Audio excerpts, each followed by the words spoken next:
సాయి శ్రీ ప్రేరణ. Super మచ్చి అంటే super మచ్చి.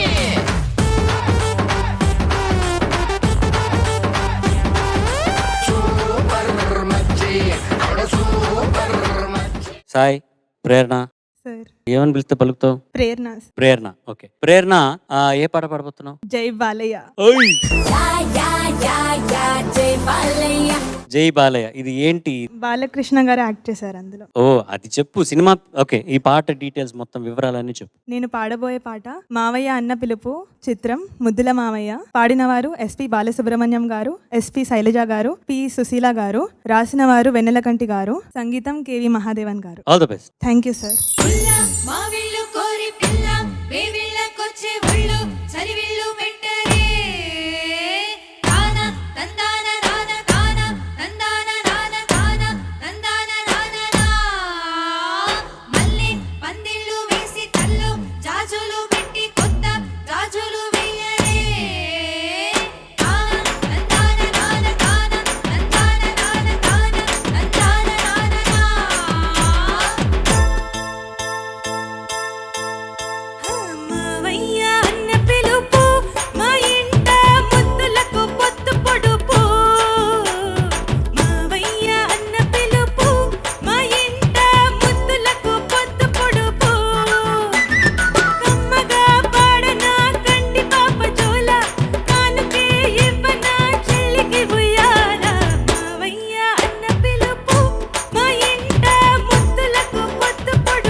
వావ్ ప్రేరణ, వెల్ డన్.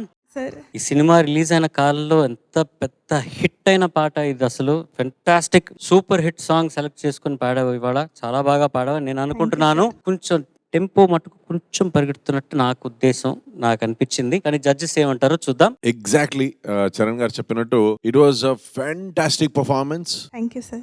కొద్దిగా టెంపో అక్కడ ఇక్కడ ఐ థింక్ నాకేమనిపిస్తుంది, generally you are very excited.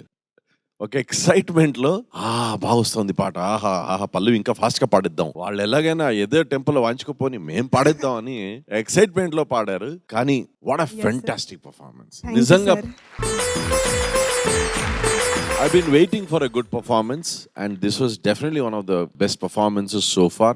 Thank you so much sir. మేము చెప్పినట్టు కొద్దిగా ఆ ఎక్సైట్మెంట్ కంట్రోల్ ఉంటే ఇంకా టెంపో మీద ఇంకా కంట్రోల్ వస్తుంది. కానీ you got a lovely voice. Thank you sir. చాలా బాగా ప్రెజెంటేషన్ చేశారు. గ్లైడింగ్ నోట్స్ అంతా చాలా బాగా మేనేజ్ చేశారు. గ్లైడింగ్ నోట్స్ అక్కడే యాక్చువల్లీ తెలిసేది ఒక ఆర్టిస్ట్ కున్న ఆ స్కిల్, ఎలా వాళ్ళ application of that skill on in those curves. ఈ అథ్లీట్స్ ఇట్లా జంప్ చేస్తారు కదా, sometimes it's like that only. How do we have song is one puzzle, అదొక పజిల్. దాన్ని ఎలా మేము సాల్వ్ చేస్తామన్నది ఒక ఆర్ట్.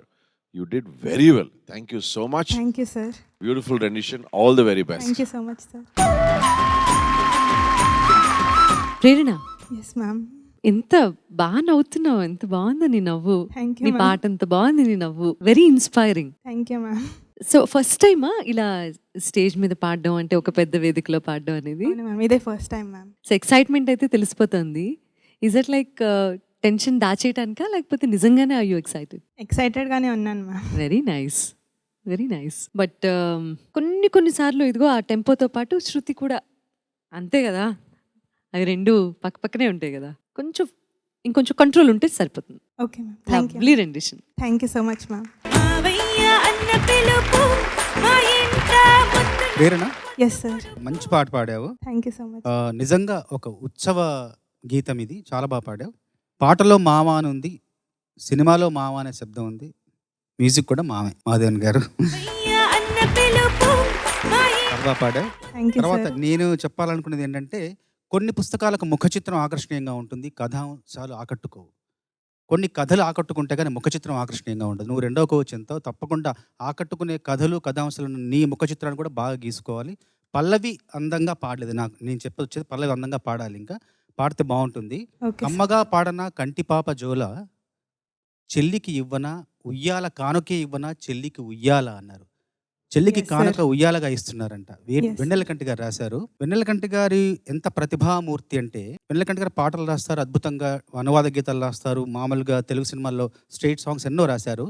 ఆయనలోని ఇంకో గొప్ప కోణం ఏంటంటే, ఘంటసాల గీతావధానం అని ఒకటి చేస్తారు. అది ఏంటంటే, ఎక్కడైనా సరే చాలా మంది కూర్చుంటారు, ఇక్కడ కూర్చుంటారు, దాంట్లోంచి ఆ ప్రేక్షకుల్లోంచి ఎవరైనా ఒక ఘంటసాల గారి పాటలోని ఏదైనా ఒక పంక్తి, చరణంలో కానీ పల్లవిలో కానీ రెండో చరణం మొదటి చరణంలో ఎక్కడైనా ఒక పంక్తి చెప్తే, ఆయన పల్లవి చెప్తూ ఘంటసాల గారితో ఆ పాట ఎవరు పాడారు చెప్తారు, ఆ పాటలో నటించిన నటులను చెప్తారు, ఆ పాటకు సంగీతం ఎవరు, దర్శకులు ఎవరు, నిర్మాత ఎవరు, నిర్మించిన సంస్థ, ఇవన్నీ వివరాలు చెప్తారు. అది ఆయన గొప్పతనం. మీరు యూట్యూబ్లో చూడండి, వెన్నెలకంటి గారి ఘంటసాల గీతావధానం. ఆయన ఎంత గొప్ప ప్రతిభామూర్తితో తెలుస్తుంది. ఆ ప్రతిభామూర్తిని ప్రపంచానికి పరిచయం చేసిన అమృతమూర్తి బాలుగారు. నువ్వు పాడాక నాకు అర్థమైంది ఒక విషయం ఏంటంటే, చందన పాడిన తర్వాత అయ్యో నా అక్కడే ఫిక్స్ అయిపోతుంది, నువ్వు వస్తుంది ఈ సంగతి వస్తుందన్న ఎక్సైట్మెంట్ లో పాడుతున్నావు. అర్థమైందా నేను చెప్పింది? అవును, అర్థమైంది తను సార్. ఒకటి మిస్ అయిపోయింది అనగానే అది మిస్ అయిపోయిందని అసలు మొహంలో స్పష్టంగా కనపడిపోతుంది. అబ్బా మిస్ అయిపోయానే అని చెప్పి 2-3 సంగతులు అలా మిస్ అయిపోతూ ఉంటుంది. నువ్వు వస్తుందని చెప్పి ఇక్కడే జంప్ చేసేస్తున్నావు అనమాట, టెంపో జంప్ చేసేస్తున్నావు. బట్ బ్యూటిఫుల్ ఈ song, I really Thank you like. so much, చిన్న sir. చిన్న సంగతులు బాగా పడుతున్నాయి నీ గొంతులోను. పెద్దవాళ్ళు చెప్పినట్టుగా బాగా ప్రాక్టీస్ చేసి నీ వాయిస్ ని ఇంకా కల్చర్ ఇంప్రూవ్ చేసుకుంటే you are going to be one of the best singers this season. Welcome so to much, Bharat sir. తీయగా season 21. Thank you so much sir. Good luck. Sir.